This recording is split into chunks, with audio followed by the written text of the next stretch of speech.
A modern guide to fit and arsenal construction for two-handed bowlers. Learn what grips to use and why. Plus, proper pitches for conventional and fingertip. Uncover the secrets of why and when pros use certain pieces of equipment. Learn step-by-step how-to lay out your own equipment and so much more. Become a better bowler and score more now. A modern guide to fit and arsenal construction for two-handed bowlers. Available June 1st, 2024 on Amazon and all major online retailers. Hey everybody, and welcome to another edition of Laneside Reviews. As always, I am the bearded beast, Rob Johnson, joined once again by Scoops Porter, and somewhere in the ethos is old guy Wayne. But, I don't know. But we're about to go to the lanes with multiple styles to check out some brand new equipment and see how it stacks up. All right, and here we are back on the lanes with our speed dominant player, old guy Wayne Porter. And he's bowling on the high friction house shot. And this is kind of cool. We got the Ebonite CRUSHER.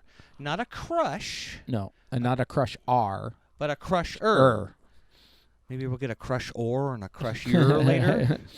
I don't know. If it's anything like this, I'll take whatever they're going to give me. Yeah. Now, so this is a new nameplate, new core. Probably if you saw it in the opening there, probably the craziest looking weird core. I love it. It's just out there. So tell us a little bit about this ball. Well, it's got a RG of 2.489. Diff of 0.56. Yep. And intermediate diff of 0.16. Okay, so in theory, oh, look at that thing hook. Yeah. Oh, close. Whoa. We've got a strong flaring ball, like 5 to 6 inch flare. Yeah. The intermediate diff at 0.16. That's kind of your middle of the road. That's what we usually see out of our hybrids. Yeah. Go figure. What kind of cover stock we got on this? It's a hybrid. Oh, no kidding. So which one we have? It's the optimized hybrid cover stock. Now, do you mean HK22 optimized? Because I remember we saw that on the Emerges. No, what they actually did was they removed that. So they didn't use the HK base. Yeah, and that's helping it roll a little bit sooner. Interesting. Because the HK makes everything kind of float to the front. So they wanted something that was going to dig in right in the heads right away kind of thing. And I think that's, look how deep. Yeah. Look how deep Wayne is. Already? And that ball hooked and got through the pins. Yeah. It's definitely a hook monster. And it's like 500, 2,000 out of box. So it's... There's not even compound or anything on it? No, just total skip sand, 500, 2,000. That would explain why it felt so furry out of box. Yeah, exactly. So we've got our speed dominant player. I think this is our happy ball for our speed dominant player. Lots of surface. Yeah. Strong core. Yeah. Dot. Ooh. And dynamic core. So that means we've got the old guy, a strong ball with a strong cover. Yeah. I guess all he needs is to... You might need oil. Jeez. Oh, wow. What Look was at the that? Pin wobble action, weird, whatever that was. I thought he was going to throw it in the gutter there for a second. I can't believe that made it back. Yeah. It's so strong. When it makes that move, it's got a flip lock on the bottom. Yep. And it's very top heavy. If you look at the core picture, it's crazy. So when it makes that move, it does this really, dynamic motion. It's weird. Right? It almost looks like an archery kind of net with some kind of topper on it. Maybe maybe it's not a doorknob. The thing that goes on top of your railing. One of those banister knobs. Banister knob, yeah. Oh, how many people out there know the word banister anymore? There's that shows our age, doesn't it? Yep. Oh, I'm sorry, internet. But it's okay, Grandpa. Yeah, it's like a sphere, and it's got like a target on it. Yeah. And then it's got like a little fancy, like, not a Pope hat, but one of those lower level guys. Yeah, it's like a cardinal crown or something. And then you got the pin down for dot, and on the bottom of that another pin, flip lock. You got to put a flip lock. Yeah. So, now, while we're talking about cores here for a second, while we're waiting for Wayne to throw another shot, because obviously we had the out of range there. There you go. Let's talk a little bit. Oh, he forward rolled that one. In the oil. Come on, fall over, you coward. Let's talk about the 13 and 12 pound one for a second. Yeah, I wish I could throw a lighter ball. Because, I mean, it might not be exact, Yeah. but I feel like we've seen that core before. Yeah, and the numbers are not that far off, but it's actually looks similar to the quantum cores. So when you're going down in weight, where most companies you start to lose performance, Yeah. you actually end up getting quite a bit of performance out Yeah. of that lighter core. That's what I mean. It might have slightly different dynamics, but it's still a great ball motion with that Good core. Right? Lord, look at that thing hook. I think they did a really good job picking that core to get as close to the shape that you're going to get out of the bigger one. Yes. Right? So. Now here we are with the bonus. We use one of these type balls because every company has something similar with core dynamics. Yeah, you threw it in the pocket. Don't stop. God, what is with him? He was just trying to remember what he did for the next shot. That's So every company has a ball with a similar core dynamics and cover dynamics. Now look at the difference in the Crusher. Yeah, this ain't your benchmark ball. No, he's like 12 boards inside. It went down an extra 3 feet, outhooked it. Yeah. What is this ball? Yeah. Watch it again in slow motion. This is the ball everybody's been waiting for. Yeah. Look at this. What time zone did he throw that from? That looked like I was throwing it. Yeah, that's nuts. Like, but it's because of his speed and rev rate. It just covers so much distance and gets back up there. You know. And we're looking at the lane level here. The more oil it stayed in because of that furry cover, it seemed like it just held that energy. Yeah. And as soon as it saw friction, holy moly. Let's look at it here. Bonus versus Crusher from lane level.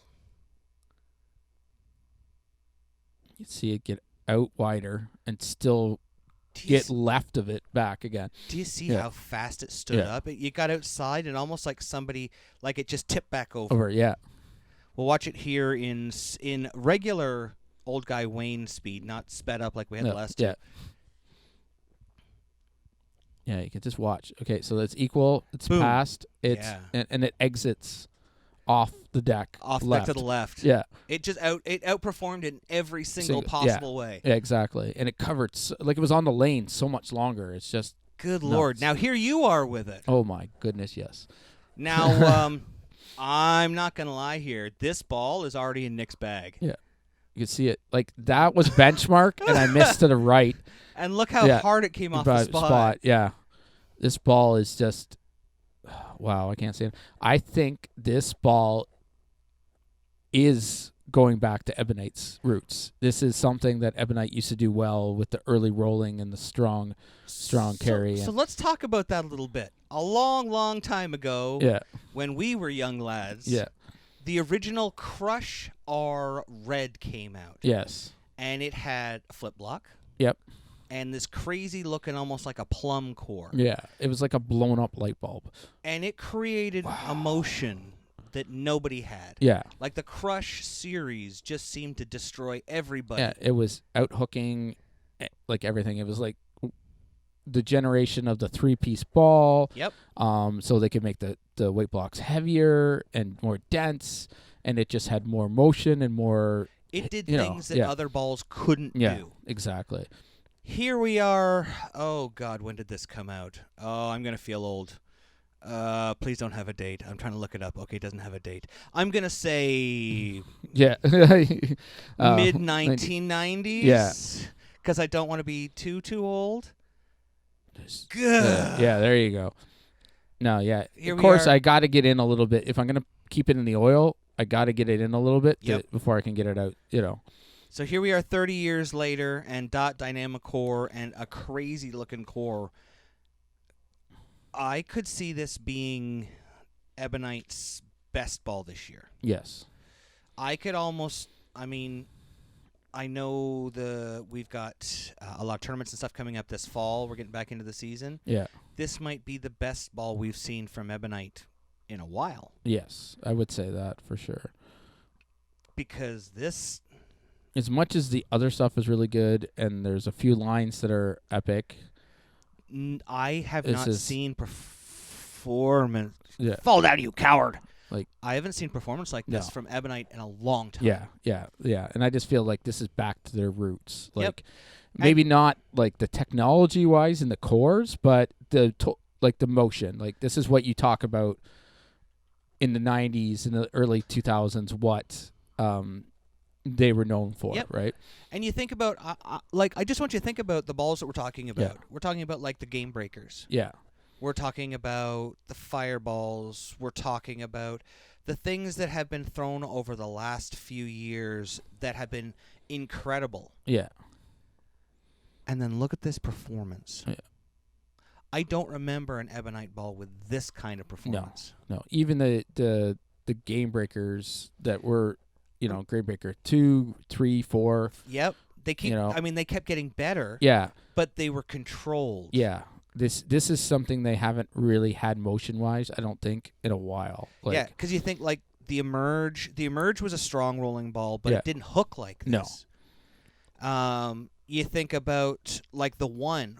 We've a review for the new, One Reverb coming up. And we know how strong that ball hooks. Just look at that. Like, that was so much room. This is a different motion than we've seen from them in a long time. Yeah. It's the early rolling. Even though it's asymmetric, it has that smooth overall motion. It's not like down lane and make it snap, right? Yeah. Here you are left-handed throwing it, and watch how it comes off. You can see it spin up. You can see it come off the spot. Yeah. And there's no polish. There's no compound. This is just 500, 2000. Which is one of my favorite combinations.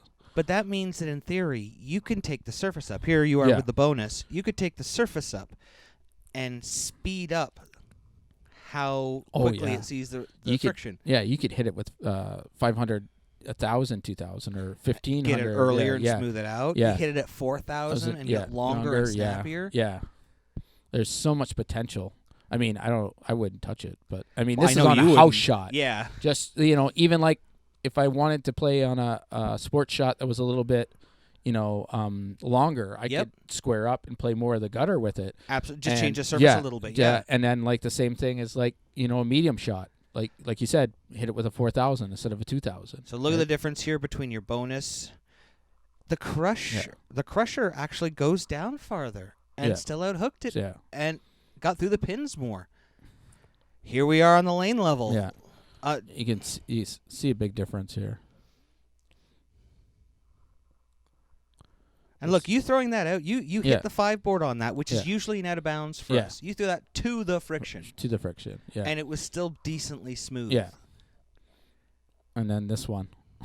Then this happens. And then the Crusher said, "Hold my beer. Yeah. Here come the Crushinator." Yeah. Look at that. I don't think I could get it out that far. I think it just picked up that much sooner as soon as it got that friction. Yep. But it was so good. So right off where I wanted, off the back of the deck too. Like. So this could be something, if you don't want to play into your benchmark, this would be first ball out of your bag. Oh, yeah. Open up the lane. Yeah. Look at it. Yeah, I'm okay playing this one to rip it open and then move into something else for sure. Oh, yeah. So what do you think? Is this the resurgence of EBI? Is this the ball that if you've never thrown Ebonite before, you have to buy? Yes. Wow. I think this is their comeback. Thanks for watching. Don't forget to like and subscribe and turn on notifications so you never miss a show. So until next time, guys, we'll see you laneside.